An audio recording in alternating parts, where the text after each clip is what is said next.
శ్రీనాథుడు కవి సార్వభౌముడు. ఆయన ఎందరో రాజుల మన్ననలు పొంది ధనం బాగా పోగు చేశాడు. తన బావమరిది అయిన బొమ్మర పోతనామాత్యుని కూడా అదే దిశలో ధనం సంపాదించమని సలహా ఇస్తాడు. దానికి బొమ్మర పోతనామాత్యులు, కవిత్వం నా కూతురు వంటిది, భార్యా బిడ్డను పోషించుకోవడానికి ఇటువంటి తప్పుడు పనులు చేయని అవసరం లేదు, దాన్ని రాజులకి అమ్ముకునే కన్నా జగద్రక్షకుడైన రామునికి అంకితమిస్తానని చెబుతాడు.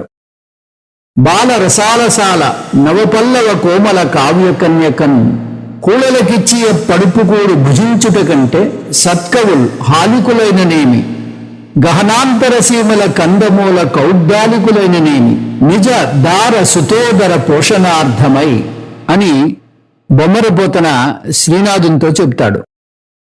దీని సారాంశం, ధనమే పరమావధిగా ప్రాకులాడకు, ఒక్క పైసా కూడా మరణం తర్వాత నీతో రాదు. ముందు తరాలకు మూటలు కడుతూ జీవితం ముగిసిపోతుంది. నీ జీవిత పరమార్థం నీకు తెలియాలి. నీకు ధార్మికంగా లభించిన ధనంతో తృప్తిపడు, సద్బుద్ధితో ఆ భగవంతుని ధ్యాసతో ఉండు, వ్యర్థమైన తృష్ణని వదిలిపెట్టు.